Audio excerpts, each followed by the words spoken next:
Welcome to Faris home food. இன்றைக்கி டேஸ்டியான சுவையான தக்காளி உடைச்சக்கடலை சட்னி எப்படி செய்யலாம்னு சொல்லித்தரேன். இது ரொம்பவும் ஒரு நல்ல டேஸ்ட்டாக இருக்குங்க. இட்லி தோசைக்கு சாப்பிட்றதுக்கு அவ்வளோ சூப்பராக இருக்கும். எக்ஸ்ட்ரா 2 இட்லி 2 தோசை கேட்டு வாங்கி சாப்பிடுவாங்க. அவ்வளோ பிரமாதமாக இருக்கும்.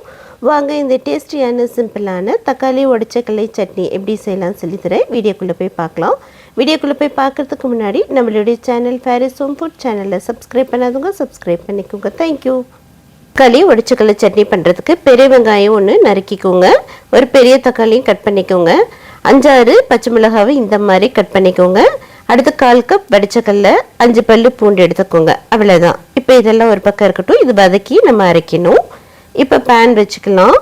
எண்ணெய் ஊற்றிக்கோங்க. எண்ணெய் தேவையான அளவுக்கு கொஞ்சமாக எண்ணெய் ஊற்றிக்கோங்க. எண்ணெய் சூடானதும் 6-7 உங்கள் காரத்துக்கு ஏற்ற மாதிரி பச்சை மிளகாவை இந்த மாதிரி கீரி போட்டுக்கோங்களாம். பச்சை மிளகாய் நல்லா வெள்ளையாற வரைக்கும் வதக்கிக்கோங்க. அடுத்து 5 பல்லு பூண்டையும் போட்டுக்கலாம். போட்டுட்டு நல்லா வதக்கிக்கோங்க.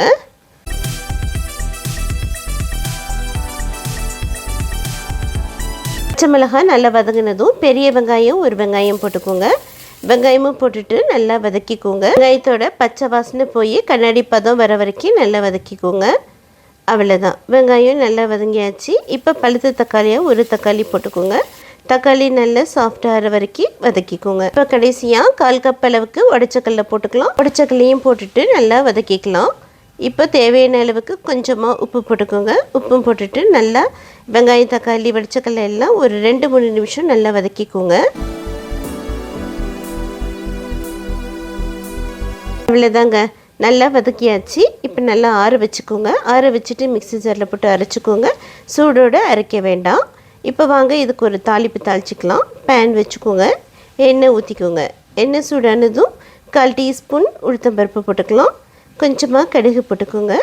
கடுகு உளுத்தம்பருப்பு பொரியட்டும். கடுகு உளுத்தம்பருப்பு நல்லா பொரிஞ்சதும் 2 காஞ்ச மிளகாய், கொஞ்சமாக கருவேப்பிலையில் போட்டுக்கோங்க. அவ்வளோதாங்க. இப்போ ஸ்டவ் ஆஃப் பண்ணிடலாம். அவ்வளோதாங்க. சட்னியும் ரெடி ஆகிடுச்சு. சட்னியும் அரைச்சதை இப்போ ஒரு பவுலில் ஊற்றிடலாம்.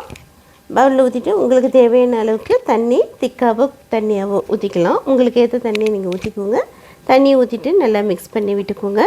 இப்போ தாளிப்பை நம்ம இந்த சட்னியில் கொட்டிடலாம்.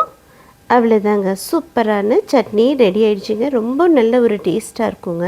ஒரே மாதிரி சட்னி எப்பவுமே செய்யாமல் இந்த மாதிரி டிஃப்ரெண்ட்டாக ஒரு தடவை செஞ்சு பாருங்கள். நல்ல சூடான தோசையில் இந்த மாதிரி சட்னி வச்சு சாப்பிட்டிங்கன்னா எக்ஸ்ட்ரா 2 இட்லி 2 தோசை கேட்டு வாங்கி சாப்பிடுவாங்க. அவ்வளோ சூப்பராக டேஸ்ட்டாக இருக்குங்க. செஞ்சு பார்த்துட்டு எப்படி இருக்குன்னு கமெண்ட் பண்ணுங்கள். இந்த வீடியோ பிடிச்சிருந்ததுன்னா மறக்காமல் லைக் பண்ணுங்கள், ஷேர் பண்ணுங்கள், சப்ஸ்கிரைப் பண்ணுங்கள். தேங்க்யூ ஃபார் வாட்சிங். பை.